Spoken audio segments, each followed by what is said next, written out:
Hi friends, இன்னைக்கு வீடியோவில் நம்ம 11th standard computer science and computer அப்ளிகேஷன்ஸில் இருக்க சாப்டர் 3 கம்ப்யூட்டர் ஆர்கனைசேஷனில் இருக்க ரொம்ப இம்பார்ட்டன்ட் 5 மார்க்கான கேரக்டரிஸ்டிக்ஸ் ஆஃப் மைக்ரோ ப்ராசஸர்ஸ் பற்றி பார்க்க போகிறோம்.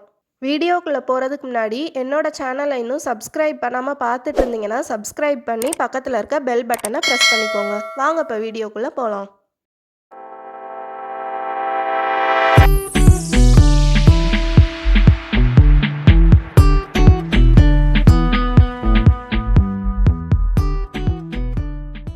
Clock speed, instruction set, word size, இந்த மூணு தான் மைக்ரோ ப்ராசஸரோட கேரக்டரிஸ்டிக்ஸ். இந்த மூணு கேரக்டரிஸ்டிக்ஸையும் டிபெண்ட் பண்ணி தான் மைக்ரோ ப்ராசஸரோட பெர்ஃபார்மன்ஸ் இருக்கும். அது எப்படி இந்த கேரக்டரிஸ்டிக்ஸை டிபெண்ட் பண்ணி இருக்குதுன்றதை பற்றி தான் நம்ம டீட்டெயில்டாக பார்க்க போகிறோம். ஃபஸ்ட்டு நம்ம கிளாக் ஸ்பீட்னா என்னன்னு பார்க்கலாம். ஒவ்வொரு மைக்ரோ ப்ராசஸருக்குள்ளேயும் ஒரு இன்டர்னல் கிளாக் இருக்கும். இந்த இன்டர்னல் கிளாக் தான் சிபியு எவ்வளோ ஃபாஸ்ட்டாக இன்ஸ்ட்ரக்ஷன்ஸை எக்ஸிக்யூட் பண்ணணும்னு டிசைட் பண்ணும். இன்ஸ்ட்ரக்ஷன்னா என்னன்னு தெரியாதவங்க தெரிஞ்சுக்கோங்க. கம்ப்யூட்டருக்கு நம்ம கொடுக்குற கமாண்ட் தான் இன்ஸ்ட்ரக்ஷன்.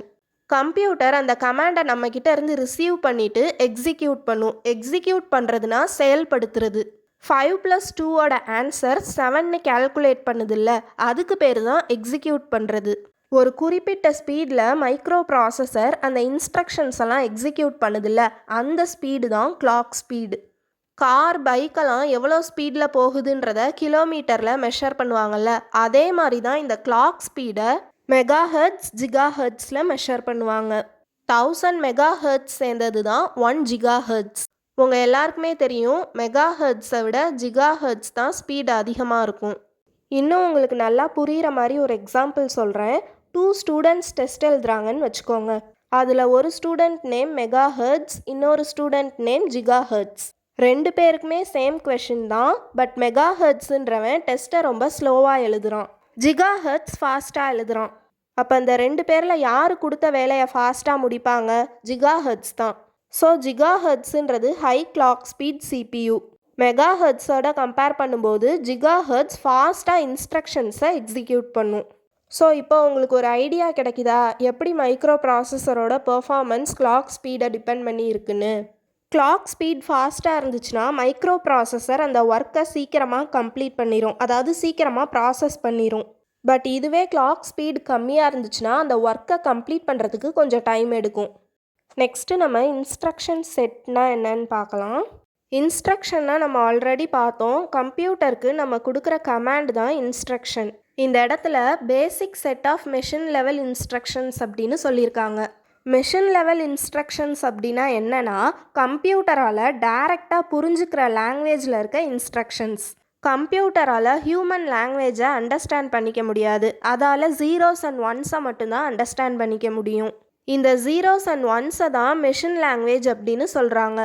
ஒரு மைக்ரோ ப்ராசஸரால் அண்டர்ஸ்டாண்ட் பண்ணிக்கிட்டு எக்ஸிக்யூட் பண்ணக்கூடிய இன்ஸ்ட்ரக்ஷன் கலெக்ஷன்ஸை தான் இன்ஸ்ட்ரக்ஷன் செட் அப்படின்னு சொல்கிறாங்க. இந்த இன்ஸ்ட்ரக்ஷன் செட் என்னென்ன டைப்ஸ் ஆஃப் ஆப்ரேஷன்ஸ்லாம் பெர்ஃபார்ம் பண்ணுன்னு கீழே கொடுத்துருக்காங்க பாருங்கள். Data transfer, arithmetic operations, logical operations, control flow, input output.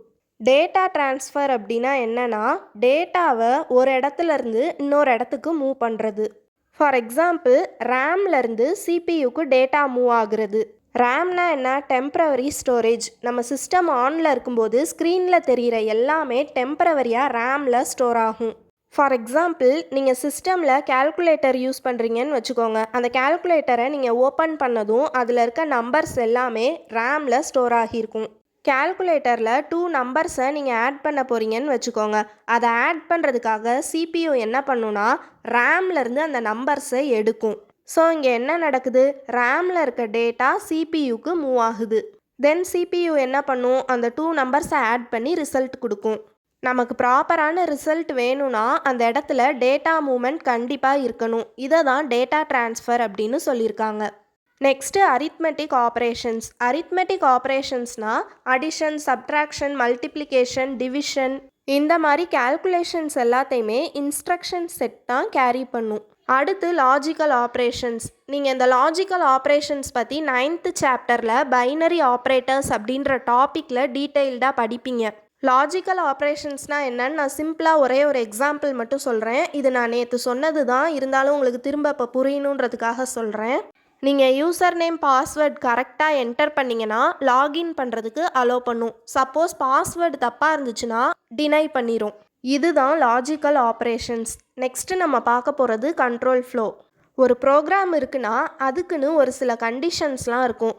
அந்த கண்டிஷன்ஸ்க்கு ஏற்ற மாதிரி டெசிஷன் எடுக்கணும். இதுக்கு எக்ஸாம்பிளாக இஃப் எல்ஸை சொல்லலாம். இந்த மாதிரி ஒரு ப்ரோக்ராம் எப்படி ரன் ஆகணும், நெக்ஸ்ட்டு எந்த ஸ்டெப்புக்கு போகணும் அப்படின்றதெல்லாம் ஹேண்டில் பண்ணுறது தான் கண்ட்ரோல் ஃப்ளோ. லாஸ்ட்டாக நம்ம பார்க்க போகிறது input output. For example keyboard மூலமாக நம்மக்கிட்ட இருந்து இன்புட் வாங்கிட்டு மானிட்டரில் அவுட்புட்டை டிஸ்ப்ளே பண்ணுறது.